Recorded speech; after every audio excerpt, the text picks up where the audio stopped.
அடம் பிடிக்கும் குழந்தைகளிடம் காணப்படும் ஆபத்தான அறிகுறிகள். நான் ரீசெண்டா ஒரு பேஷண்ட பார்த்தேன். அந்த குழந்தை பாத்தீங்கன்னா அவங்க அம்மா சொல்லிட்டு இருக்காங்க, என் குழந்தை வந்து எல்லாத்துக்கும் அடம் பிடிப்பாங்க, அவங்க தாத்தா மாதிரி அப்படின்னாங்க. அது கொஞ்ச நேரத்துல குழந்தை வந்து நான் பார்த்து முடிச்ச உடனே புரிஞ்சுக்கிட்டு கிளம்பணும், அந்த ரூமை விட்டு கிளம்பணும் அப்படிங்கிறப்ப போய் செவத்துல முட்டினாங்க. அதை இவங்க சிரிச்சுக்கிட்டே சொல்றாங்க, பாத்தீங்களா டாக்டர், இதே மாதிரிதான் அவங்க தாத்தா பண்ணுவாங்க, கோவம் வந்துருச்சா செவத்துல முட்டுறது, அதேதான் என் குழந்தையும் பண்ணிட்டு இருக்காங்க போல அப்படின்னு நினைச்சிட்டு இருக்காங்க. இந்த மாதிரி அடம் பிடிக்கிற குழந்தைகளுடைய உளவியல் பிரச்சனைகள் என்ன, அதை எப்படிதான் அந்த அடம் பிடிக்கிறத மாத்துறது அப்படிங்கிறது இந்த வீடியோல நான் சொல்ல போறேன். வீடியோவை முதல்ல இருந்து கடைசி வரை ஸ்கிப் பண்ணாம பாருங்க. உங்க குழந்தைங்க ரிலேட்டடான வீடியோஸ், யூஸ்ஃபுல்லான இன்ஃபர்மேஷன் வேணும் அப்படின்னா சேனலை சப்ஸ்கிரைப் பண்ணி வச்சுக்கோங்க. நான் டாக்டர் திவ்யா ராமமூர்த்தி, ராமநாதபுரத்தில் 40 வருடத்துக்கு மேலாக மருத்துவ பணியில் சிறந்து விளங்கும் சத்யா மருத்துவமனையில் குழந்தை நல மருத்துவராக பணிபுரிகிறேன். பொதுவா இந்த அடம் பிடிக்கிறத டெம்பர் டேண்ட்ரம் அப்படின்னு சொல்லுவாங்க ஆங்கிலத்துல. ஏன் இந்த குழந்தை அதை பண்றாங்க அப்படின்னு பாத்தீங்கன்னா, ஒரு குழந்தைய வந்து ஒரு ஃபார்ம் ஆஃப் கம்யூனிகேஷன், லாங்குவேஜ் எப்படி ஒரு கம்யூனிகேஷனோ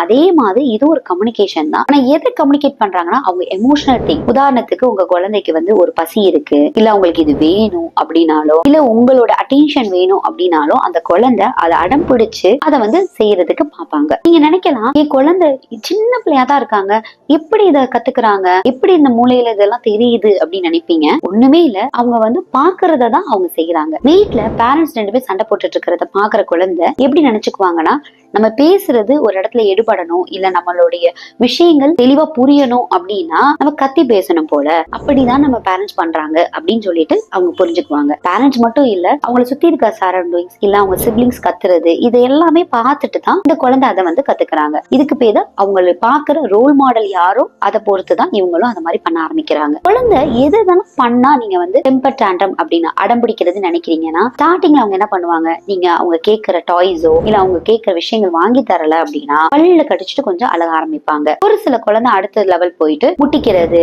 ஆனா பண்ணுவாங்க. ஆனா அந்த முட்டுறது வந்து வீங்குறதோ இல்ல ரத்தம் வர்றதோ அந்த மாதிரிலாம் பண்ண மாட்டாங்க. அவங்களுக்கு நல்லாவே தெரியும் இந்த அளவுக்கு தான் முட்டணும் அப்படின்னு சொல்லிட்டு அவங்களுக்கு அட்டென்ஷன் தான் தேவை.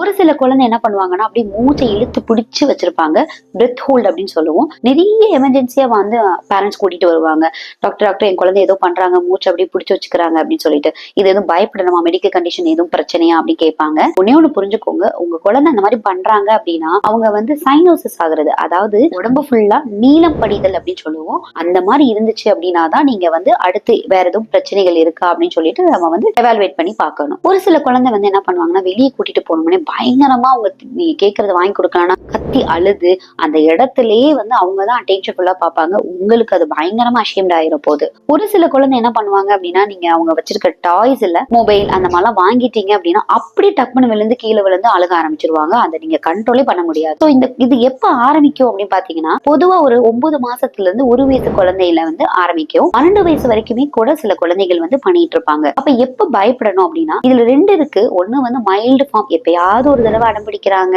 ஆனா நீங்க கொஞ்சம் பேசி அதை கொஞ்சம் சமாதானப்படுத்தினா வந்து நார்மல் ஆயிடுறாங்க அப்படின்னா அது மைல்டு ஃபார்ம். சிவியர் ஃபார்ம் எப்படி போகும்னா, என்ன சொன்னாலும் அவங்க வந்து கன்சல் ஆக மாட்டாங்க. ஒரு சில குழந்தைங்க என்ன பண்றாங்க அப்படின்னா, பிசிக்கல் அபியூஸ் பண்றாங்க. அப்படின்னா அம்மா அப்பாவை அடிக்கிறது, இல்ல அவங்கள வந்து பிசிக்கலா ஏதாவது வந்து பண்ணுவாங்க.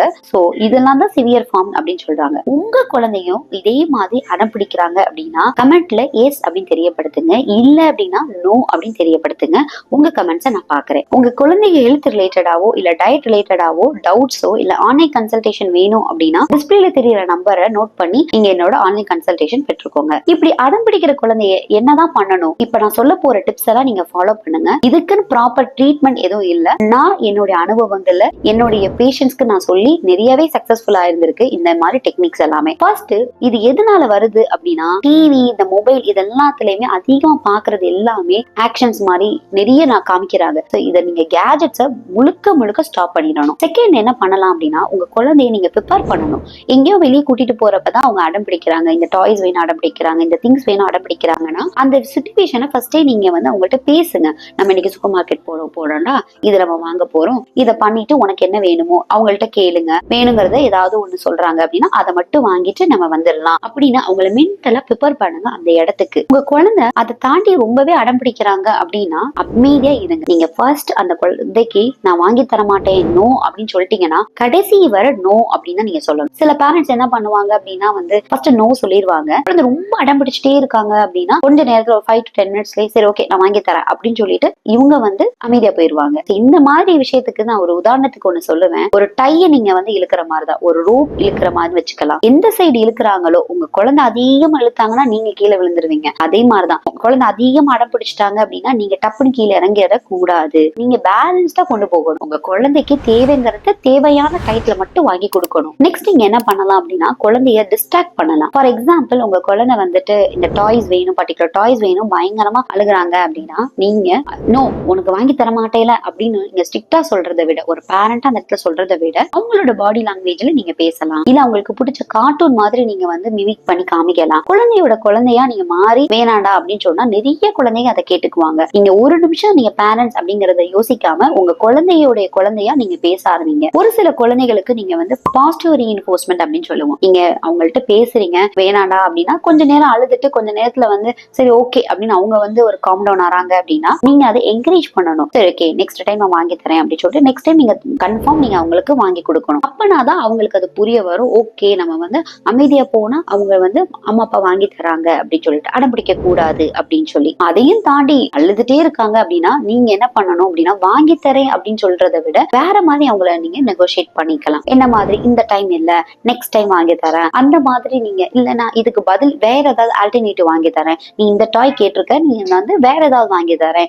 டாய்ஸ் இல்லாம வேற ஏதாவது ஃபுட் அந்த மாதிரி நீங்க வந்து ஆல்டர்னேட்டிவ் ஆப்ஷன்ஸ் வந்து நீங்க யோசிக்கலாம். ஒரு சில குழந்தை வந்து பிசிக்கல் அபியூஸ் அப்படின்னா உங்களை அடிக்கிறது அந்த மாதிரிலாம் பண்றாங்க அப்படின்னா உடனே நீங்களும் அதுக்கு பதிலா வந்து அவங்களை அடிக்கிறது நீங்க அதை பண்ணவே பண்ணாதீங்க. உங்க குழந்தைய அடிக்கவே அடிக்காதீங்க. ஜஸ்ட் அவங்க வந்து அந்த மாதிரி வர்றப்ப நீங்க பின்னாடி இருந்து அவங்களை ஹக் பண்ணி சரி ஓகேடா கண்ணா ஓகேடா நீ கோவப்படாத நெக்ஸ்ட் டைம் பாத்துக்கலாம் அந்த மாதிரி சில காம் டவுன் ஆன வேர்ட்ஸை வந்து நீங்க பேச ஆரம்பிக்கப்ப ஓகே நம்ம அடிக்க கூடாது அப்படின்னு சொல்லிட்டு அவங்களுக்கு புரிய வரும். நீங்க அடிச்சீங்க அப்படின்னா அப்ப அடிக்கிறதுக்கு அடிதான் வந்து தீர்வு போல அப்படின்னு அவங்க புரிஞ்சுக்குவாங்க. இதெல்லாம் பண்ணியுமே ஒரு சில பெரிய குழந்தைங்க பயங்கரமா அடம் பிடிக்கிறாங்க அப்படின்னா நீங்க என்ன பண்ணலாம் அப்படின்னா பிசிக்கலா நீங்க அவங்கள வந்து பனிஷ் பண்றதை விட வேற மாதிரி ஒரு கான்செப்ட் இருக்கு, டைம் அவுட் ரூம் அப்படின்னு சொல்லிட்டு. அப்படின்னா அது வந்து ஒரு பனிஷ்மெண்ட் பண்றதுக்குரிய ஒரு ரூம். அந்த ரூம் வந்து வீட்டுல ஒரு சின்னதா ஒரு ரூமா இருக்கலாம். ஒரு ஒயிட் பேஸ்டு கலர்ஸ் இருக்கணும். அதுல வேற எந்த எலக்ட்ரானிக் பொருளோ எதுவுமே இருக்கக்கூடாது, பிளாங்கா இருக்கணும்.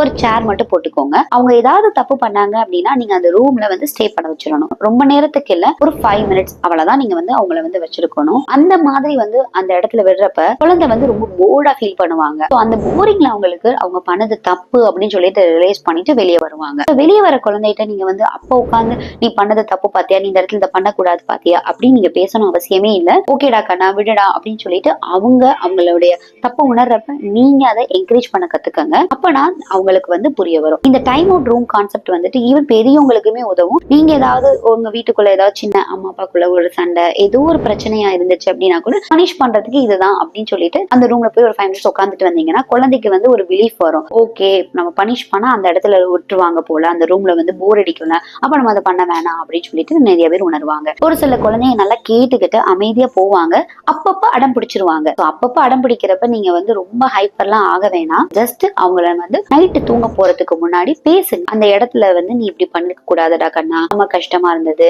அஷேம்டா இருந்தது, நீ நெக்ஸ்ட் டைம் இதை பண்றியா அப்படின்னு சொல்லி அவங்க வந்து ஓகேமா நான் பண்றேன் அப்படின்னு சொன்னா சம் ரோல் பிளே மாதிரி கூட பண்ணி பார்க்கலாம். ஓகே இதுதான் நான் இதே இடத்துல வந்து இப்ப நீங்க அன்னைக்கு நம்ம சூப்பர் மார்க்கெட் போனப்ப அழுதேல, இப்ப நீ பண்ணிக்காம நீ அழாம எப்படி அம்மாட்ட கேட்கணும்னு சொல்லு அப்படின்னு சொல்லி நீங்க அந்த மாதிரி ரோல் பிளே பண்றப்போ குழந்தைகளுக்கு வந்து நல்லாவே இம்ப்ரூவ்மெண்ட் தெரியும். அந்த மாதிரி நீங்க ரோல் பிளே பண்றப்ப குழந்தை வந்து நல்லாவே அவங்க அடத்தை கம்மி பண்ணிடுவாங்க. உங்க குழந்தை பேசலையா, பேசாத குழந்தைய கூட பேச வைக்கலாம். அதுக்கு நான் ஒரு வீடியோ போட்டிருக்கேன், அது ஃபர்ஸ்ட் கமெண்ட்ல கொடுத்திருக்கேன், வீடியோவை பாத்துக்கோங்க.